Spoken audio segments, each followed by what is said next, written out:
welcome back to episode 2 of Who Really Cares, the podcast brought to you by carers in Bedfordshire in the UK. We talk to carers and the people who work with carers just to help spread some news, give the carers a voice. Often carers say they are the unheard silent army, so our objective here is to change that. Today we're going to be talking to Jenny. Jenny is a former carer, kind of former/current carer, you'll hear why. And she's also a colleague of mine at Carers in Bedfordshire, and she works in benefits advice, and she is completely invaluable to our organisation. We get a lot of positive feedback from the carers that we help, but none more than for Jenny, because Jenny's role is so vital to so many people to help them navigate the benefit system, and she's very, very experienced. She's very lovely. She's got great tips and ideas, and she's just a really, really amazing person. So enjoy this chat with Jenny. Jenny, thank you so much for joining me today. Okay. I should explain that we do actually know each other because we work for the same organisation at Carers in Bedfordshire. And also, although we don't have a lot to do with each other, I did get to know you via a magazine article that we were producing. So that's what led me to ask you onto this podcast, because you had so many interesting things to say. So you've been working at Carers in Bedfordshire a long time, haven't you? I have, just over 10 years now. Wow, that is quite the commitment. And I was interested to learn that, like a lot of people at the organisation, you've got caring experience.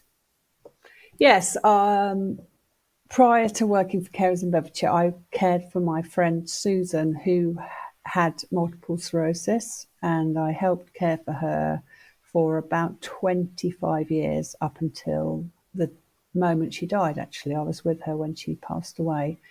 And also I am a carer for my son, who is a type 1 diabetic, and he was diagnosed at the age of 11. And that was a huge shock to him and to the family. And it took us on a tumultuous journey, I'd say.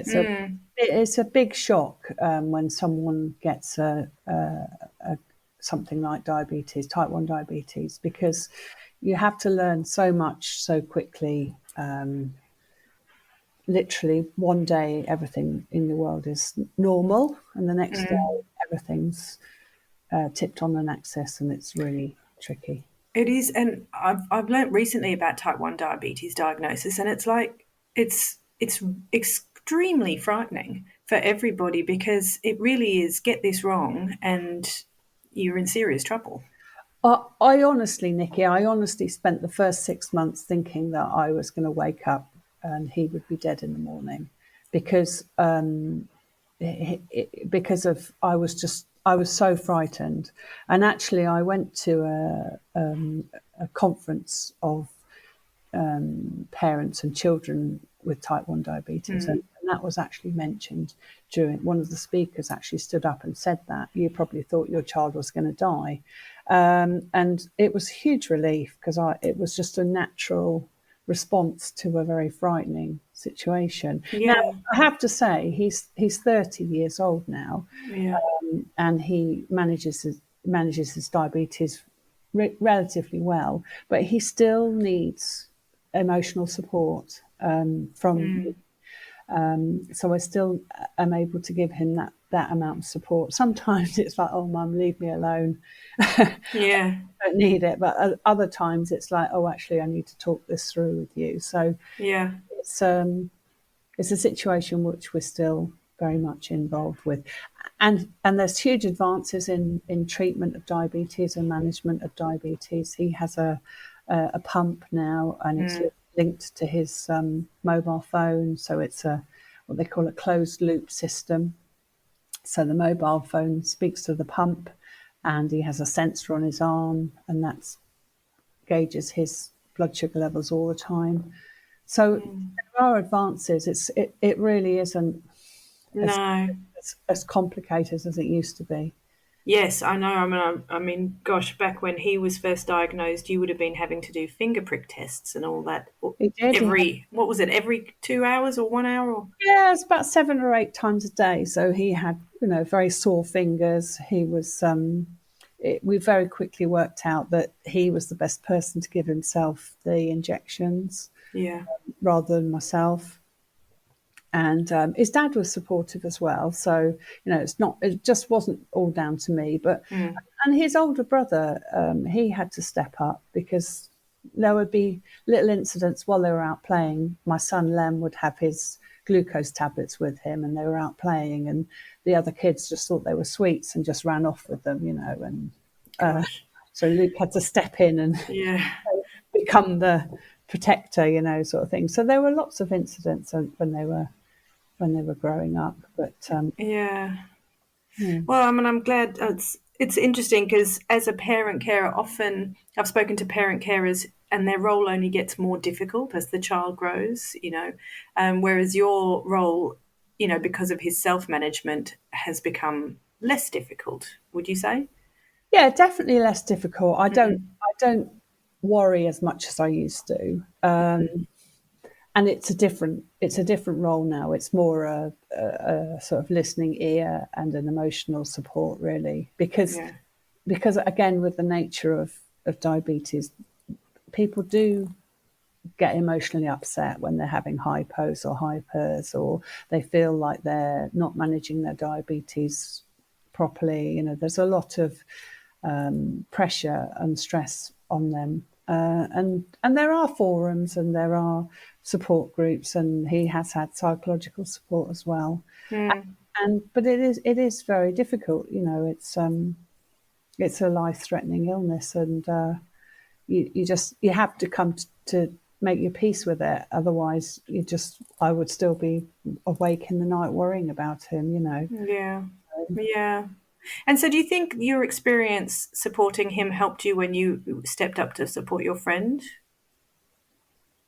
Uh, Well, actually, I was already caring for Susan when Lem was diagnosed with Oh, diabetes. really? Oh, I didn't Yeah, realize. yeah. She got MS when my children were quite young. We actually used to go to the gym together, me and Susan. Yeah. My children were babies at the time, so we were gym partners, and she started having symptoms of dizziness and sort of muscle spasms and things. And Yeah. oh, you need to go to the doctors. But she actually knew what it was because she'd had MS earlier in her life and it had gone into remission. So it was the MS coming back. And then over the course of about 25 years, she gradually got worse. And my care Mm, role developed accordingly, really. So again, I never recognised myself as a carer for Susan. I just said, well, I'm just a friend. And it wasn't until, honestly, this happened. It got to a stage where less and less people, less and less of her friends were going to visit her because they didn't yeah. know. They didn't know what to say to her. They didn't know what to do. They felt helpless, whatever reason they didn't go. And then one day I just had a complete meltdown because I realised that actually I hadn't got that option because Susan relied on me for so many things, shopping, managing her medication, taking her to hospital appointments. Don't get me wrong, she's got a husband, but he was working full time, Right. running his own business and also caring for Susan. So he was there too, and she has two sons, but the sort of day to day things that she needed support and help with and care, they came down to me because I was available in the day, and I used to contact social services for her. I set up her own personal budget so she could pay for carers to come in. I did all those things for her, but one day it was just all too much, and I've actually phoned carers in Bedfordshire. Oh, really? It was the first time I'd had any contact with them, and I got onto the phone, and I spoke to this lady for about 25 minutes, and I just had a complete meltdown. and she was so kind and so understanding, and it really changed. It changed my whole outlook on it because I realised that I was a carer. That was the Yeah. first time I acknowledged it, and that there was support available to me, even if it was just someone to listen to me crying my eyes out because my Oh gosh. best friend was dying in front of me, you know. So Yeah. uh, Honestly, so many people have said the same thing, that they just needed somebody to talk to. yeah, And it's so interesting that you said that. Well, I mean, that's incredible. So you actually called carers in Bedfordshire before you even worked there. yeah, I did. I did. I spoke to Anne Grant. It was actually. I know that now because and she was at the time. She was the chair of trustees. Yeah. She was also a volunteer. She worked on the helpline here, and I spoke to Anne for about 20 minutes, and she was incredible. And I mean, I think I cried for probably 15 minutes of that call. Wow. I was actually in my boot. I mean, I was just beside myself. I'd got to the stage where I just couldn't cope with watching the person I loved, you know, in such a distress situation. And it gave me the strength to carry on. That's all I can say. Just having someone to listen to me and say they Yeah. understood. It really did give me the strength to carry on. And I'm glad I did because to it was such a privilege to be in that position where I could actually help someone, and it's really hard to explain. It's No, really, I know, I know, I uh, know. uh, Um, they need you, but you get so much reward from caring for someone. But don't get me wrong, it's really tough. And when we had our moments where we fell out, but honestly, I walked away having if we'd had a row, which was very occasionally. hmm. I just had to take myself away and go, well, you've got to go back because there's no one else going to go in. No, no one So, else is going to go in and do what you're doing. so did you feel like at any point like that you wanted to step away from? I mean, I know you were at your wit's end, and you said I had to go back because there was no one else. But there are people in the world who just wouldn't have gone back because she wasn't your family; she was just a friend, and lots of other friends fell away. Um, So, what do you think? I mean, I just think some people can take it on and other people can't. Do you agree with that? Oh, 100%. And there are certain things that I couldn't do. I couldn't do personal care for Susan. It's just not in my nature, and I couldn't do Mm. that. And she got to a stage later in life where she had a catheter. I couldn't change it. I hadn't got it in me. I couldn't cut her nails. But what I could do is organise someone to go in and cut her nails, and we organised carers to come in and change her catheter and things like that. So Mm. we were able to do that side of things. But my strength was my ability to sit with someone for hours doing a crossword while they smoked. I mean, she smoked 40, 50 a day. And I can't go in a house where someone smokes now. I don't know whether it's because it reminds me of Susan, but, that was all that was only her only pleasure, really. Food, I cooked for her. Why didn't I step away? I loved Susan. She was my best Mm. friend. She was my absolute best friend. And I miss her now. I still sometimes go to drive towards her house to have a cup of tea with her. And Oh gosh, she's been dead 10 years. gosh. I think it's just a love and a commitment. Mm. She was committed to helping out my family, and she was godmother to my children. Yeah, it I was. just think it's having knowing you the amount I do and having spoken to you before. I also just think it's in your nature, which is why you're really good at your job now because Yeah, you you not only have that within you, but you took that experience to the job that you now have. yeah, yeah. Which I think is also really interesting because a lot of carers who have been caring for a long time and then maybe their caring stops and they want to try and get back into the workforce, but they can't or they don't feel that they can. But Mm.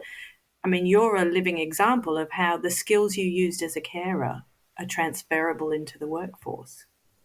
Yeah, I would say that. I mean, prior to working for Carers in Bedfordshire, I worked for the Society for the Blind in Bedford, known as Sight Concern. And I sort of gradually worked my way into doing welfare rights, attendance allowance applications, disability living allowance, now personal independence payment.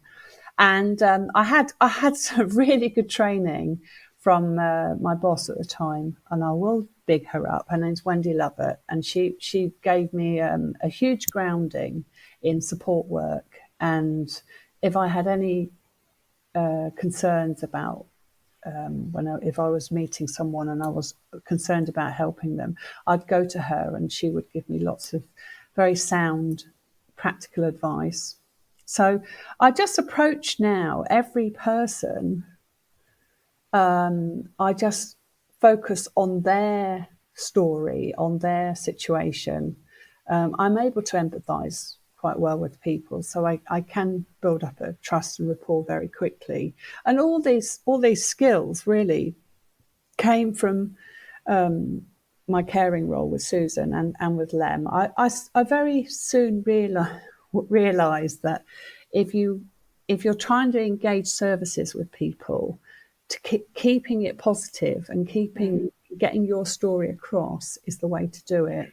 Unfortunately, because we have to fight so hard sometimes to get services involved, people can go in with a sort of battle hardened approach to Yeah. talking to social workers or physiotherapists or healthcare professionals. But if you can keep it real and stay humble and just appeal to their sort of human aspect or element to things, then you'll get into the system a lot easier, and you'll be able to work with people a lot easier. So I did take those skills with me, but also it's also gauging where is someone's at, because to engage with services, to engage with what we do at Carers in Bedfordshire, we do have to get people to sort of, I don't know, take a step back and focus on themselves, and they're just so not used to doing that. Well, certainly not as carers, are they? Whereas you're not, you're so No. focused on the person you care for and getting what services you need for them. You very rarely do you sit back and say, actually, what do I need? Yeah. Carer, what actually do I need right now? And sometimes it's a cup of tea and someone just to listen. And Yeah. Yeah. And so when you go to somebody or somebody books time with you, do you find that that's what you spend the most time doing is listening at the start? I listen at the start. I listen at the end. Actually, I did a attendance allowance form for someone the other day, a lady with dementia, and she told me in the course of about an hour, she told me 8 times the story about how she'd given up driving, and her husband, who was in his 90s, was getting very upset and quite short with her and said, "You're repeating yourself." Well, she has dementia, so she's going to repeat herself. It wasn't a problem to me. I just listened as if she was telling me for the first time. But when we got to the end of filling in the application for attendance allowance, the husband, the carer, was really quite stressed. So normally, well, not normally, I gauged the situation and thought, I'm just going to stay and have a cup of tea. And so and he said, "Oh, would you like a cup of tea?" And I said, "Oh, I'd love one. That'd be great." So I stayed afterwards for about 20 minutes and had a cup of tea, and we just chatted, and we talked about their history.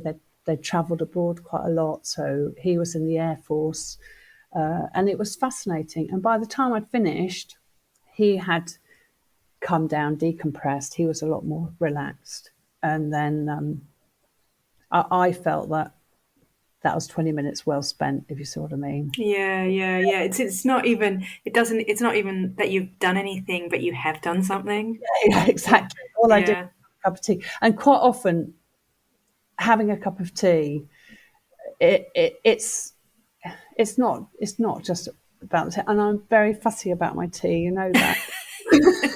Yes. So it's always a risk if someone makes me a cup of tea. But Oh, you suffered for your work then. it was a good cup. Oh, it was good. Yeah, it's a good cup. But quite often it's the start. You know, if I'm working in the hub at the hospital, which I do on Wednesday, I'll really do encourage people just to sit down, have a drink. It's a real it's a way we can serve people. Making someone a drink is just a simple way of serving someone and saying, I'm doing this for you. It's just a token gesture, if you like, to say, this is just for you, you know. Yeah, And, I know. But Jenny, it's so easy to say, and you do it with such grace and kindness. But honestly, most people would have been out of that house going, I don't want a cup of tea. I've already had to listen to all these stories. You know, there's a lot of people who would approach their work in that way. Just tick the boxes, get the job done and leave. And I think that's what sets you apart. And not just you. I mean, there's a bunch of people at Carers in Bedfordshire who have those qualities, which makes us such a special organisation. But, I mean, I just think the way you approach everything is so kind and empathetic. oh, thank you. I mean, I try and use humour as well as an icebreaker. You know, when people are telling me their most intimate details of their caring, you know, if they're filling in an application for personal independence payment, and they've got any health issue that's, you know, very intimate, it could be mental health or physical health, I've got to ask them about their bodily functions, about whether they're, you know, considering taking their own life. You know, these things are really, really sensitive. And if you haven't built up that trust and rapport at the start of the interaction, I've learnt very quickly from experience that you may as well just go and bang your head against a brick wall, because people will just shut down. They can't interact with you if you haven't built up that rapport. Yeah. And I think genuinely, my boys used to say to me when they were younger, when they were, you know, when kids are at 15 and they just want to grunt at anyone. Yeah. We'd be walking around the village and I'd say hello to everybody, and they'd say, Mum, you say hello to everybody. And I just say everybody's important. You don't know whether that person's having a good day or a bad day, but if you said hello to them and connected with them, you might have changed their day. And that's the way I look at it. Honestly, I'll talk to absolutely anybody, because I really genuinely am interested. I went to once when I worked for the Society for the Blind, I went into this care home, and there was this little old lady. She stayed with me forever. She was standing on the stairs, on the sort of halfway down the stairs, and as I came up the stairs, she said, "I can still touch my toes, you know." I said, "Oh, can you? Show me." And she literally bent down and touched the toes. Well, she must have been in her 90s. And the care home staff said, "Oh, there she goes, Doris, showing off again." And it was such a lovely interaction. And if I hadn't said, "Go and show me," you know, Yeah. that would have been her shut down, you know. And she's just stayed with me, Doris, with her toe touching. It made me, every time I'm at Pilates and I have to touch my toes, I think about that lady. Oh, that's so nice. It's so true, though. What you say is that everybody is important, and if you give somebody the time, just a little bit of time, you always take something away. Yeah. You don't walk away empty-handed once you've had an interaction, Oh, ever. you never do. I mean, honestly,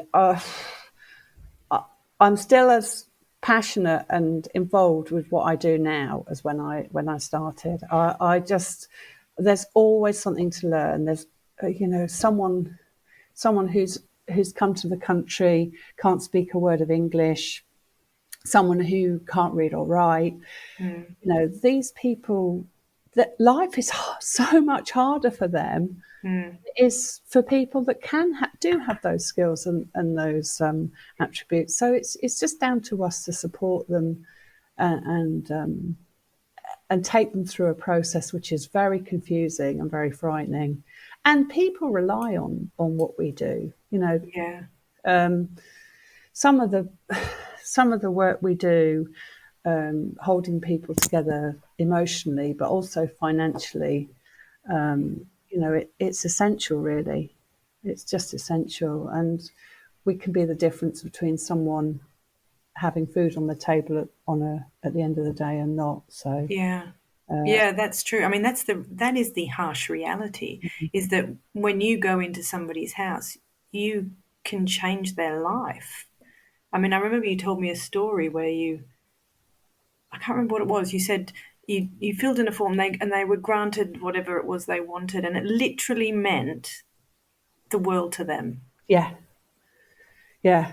I mean, honestly, some people it's the money because they're desperate and they need the money, and it's the difference between. I worked with one man. He'd been financially abused. He'd had his cards cloned, and he was facing eviction. And he had shut the door to any support. He wouldn't let the housing officer in. He was in a housing association house, and he was being faced with eviction. And they phoned up. It was Site Concern I worked for at the time, but I was a welfare rights advisor. And they phoned me up and they said, would I go in and try and make a connection with this man? And I did. He lived on his own with 5 dogs. So the house was pretty hairy. There was lots of hair because he couldn't see, but made a connection with him. And over the course of 2 or 3 visits, because I had to make sure I built up his trust. I established that he had been scammed. He'd had some money taken out of his bank account, which is why he couldn't pay his rent. And to cut a very long story short, I worked with him over the course of about 6 months, got him a refund of all the money that was taken from him, and also enabled him to get pension credit and attendance allowance, and made sure that he didn't lose his home. And I remember the last time I saw him, because he'd had this money paid back to his bank account, which was about £8,000. It was a lot of money. And he had fallen out with the bank. So I went in with him to the bank, and he withdrew the whole lot in cash. And then he put it in his building society, which was over the road. But he had about £1,000 in cash that he took home in a box. And I said to him, my parting gesture to him was, if you hear a noise in the night, it'll be me coming back to get that money.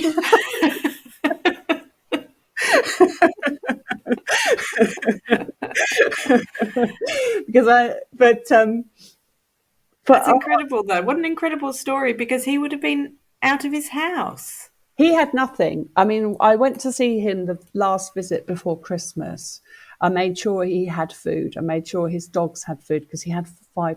He had 2 big Alsatians and 2 other dogs, and they were his absolute life. They were his family. He had 1 dog that he'd hand reared from a tiny puppy, and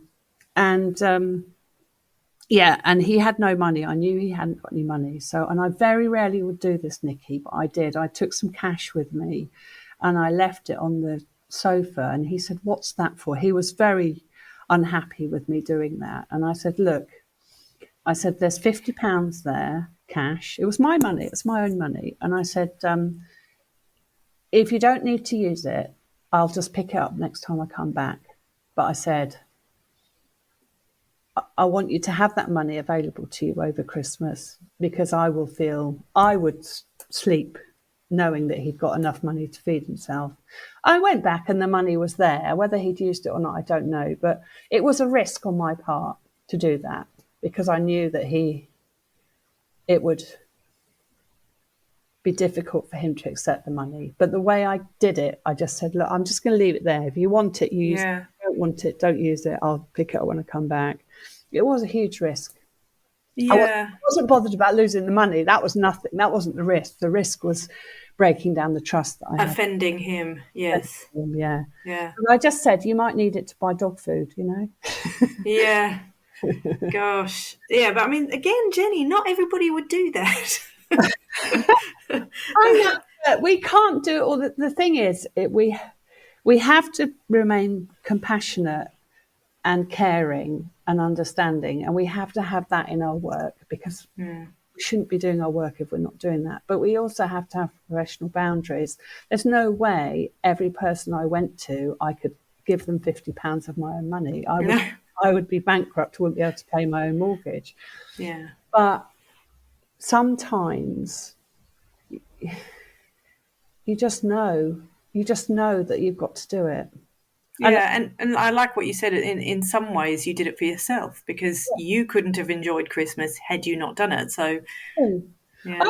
I wouldn't, honestly. I worked with a lady. She was being financially abused.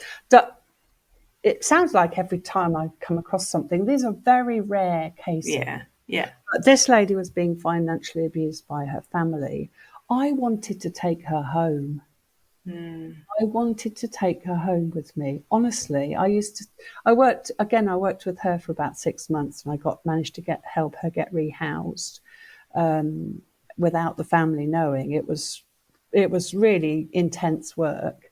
But I literally, when I took her out, because we used to meet at a garden centre so she could talk openly, because she couldn't talk in the home that she was living in because she would be overheard. But when I didn't want to take her home, I wanted to take her back to my house. I never did. But yeah, it's really hard sometimes.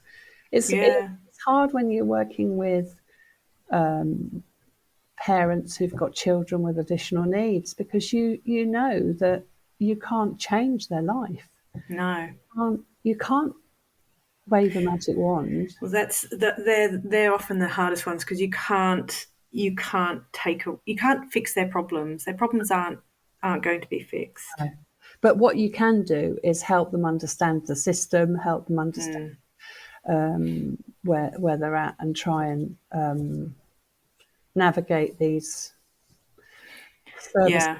And that's where you're completely invaluable, because the system is difficult to navigate, exceptionally difficult to navigate. Some of those forms are incredibly difficult. Don't worry. Was it important? No. Good. But yeah, I just wanted to get on to, like, the work you do now of helping people navigate the system. It's incredibly rewarding. Yeah, it is rewarding, and helping people successfully apply for benefits that they're entitled to is it literally is what gets me out of bed in the morning. I absolutely love what I do. It's difficult, it's frustrating. I applaud people that try and do it themselves, but I also would encourage people who are considering making any applications for benefits to get some help, advice, support at the start of the process, because quite often getting some input at the start of the process, even understanding what benefits you can claim, is so helpful for people to get through a system really, really much more smoothly. Helping someone fill in an attendance allowance form is probably one of the trickiest jobs I do, other than helping someone apply for DLA or PIP for their children, because the carer is doing so much for the person they care for that they don't acknowledge and understand just how much they're doing. Yes, I've heard that, because the form requires you to identify all the things you're doing, but a lot of people don't even know that what they're doing is unusual. They don't. They have no idea, especially someone who's it's their oldest child, and they don't. It might be their only child, and they don't really know that what they're doing is any different to someone who's got a neurotypical child or a not disabled child. So Yeah. they They might put it down just to parenting. just parenting, Yeah. because they've been told for the last 10, 12 years that it's down to their parenting. So, so getting some help and advice at the start of the process is can be really beneficial for people. And as I said right at the beginning of the interview, I meet people as if I know nothing. I've got my experience. I know how to fill the forms in. I know what to put. I know what wording to use sometimes, and that's really essential. But honestly, I'll take time. If it takes us 3 attempts or 3 meetings to fill in a PIP form, because sometimes it does take that long, then I've got the time to do it, and I feel hugely privileged that I have. So again, the attendance allowance is really tricky because people who are in their 80s or 90s, they've been together for maybe 50 years. The husband might have always made a cup of tea every morning for his wife. The fact that she can't do it for herself now, they don't acknowledge that that's different. Well, of course it's different. The fact that you've done it for 50 years is wonderful. It's absolutely wonderful. But the fact that now your wife couldn't do it even if you weren't there, then that's the point, and that's the way to look at it slightly differently. Yeah. Yeah. Well, I hope anybody listening to this, because I often think that it's hard to reach out for help. Like you think, oh, I ought to be able to do this, and I don't need help, or I'll be wasting their time. I can speak English, or any barrier that people put up because they don't want to reach out. I hope that this kind of breaks down some of those barriers, just to hear you and realize that if they reach out to you, they're not going to find a job's worth or somebody rude, or they're going to find somebody who's genuinely able and willing and loves to help people. If they make me a good cup of tea. Yes. You should send out a pre-interview tip sheet about how you like it.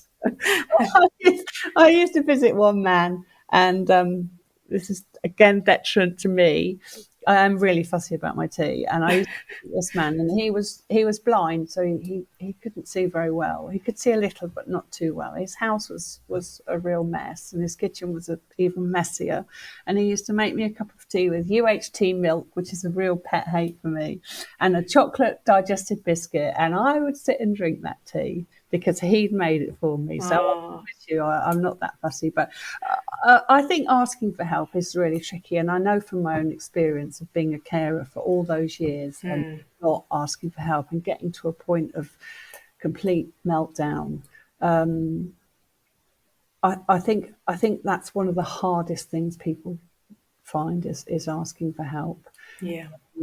But most of the time it's not even knowing what help's out there, and that's the most difficult thing. So, for example, the social media now, Facebook, or all the things you're doing, it's so important, because if someone sees a link, a Facebook link, or I don't really know what you do, Nikki, but you know what I mean. It's vitally important. No, because and the groups that when we speak to carers at groups, and we go out and talk to WIs and men's clubs and golf clubs and things like that, if that sort of resonates with one person and means that they access some support from us, from Carers in Bedfordshire, then all power to us, really, and all power to them for asking for help. Because absolutely. And that's partly why this podcast is existing now, because we want to break down some of those barriers and put a human face and voice to all of these services, which I think we're doing. Yeah. And like you said, if it just reaches one person and one person picks up the phone and says, I want to speak to Jenny because I listened to her and she sounds lovely. Absolutely. Brilliant. Yeah. So that's what we're trying to do, and yes. I think we've done brilliantly today, Jenny. Thank you so much for talking to me and sharing some of your amazing caring stories, and also some of the amazing work you're doing for us as well. No problem. So I'm sure you'll agree that Jenny is just so lovely. as I said, she's invaluable to our organisation, but I also think she's invaluable to the people that she helps. And she truly, truly loves her job. And I think that's such a lovely thing to hear about. So once again, like and subscribe to the podcast if you're enjoying it. Tell your friends, and we'll keep going, I guess. And we'll be back before long with another episode of Who Really Cares.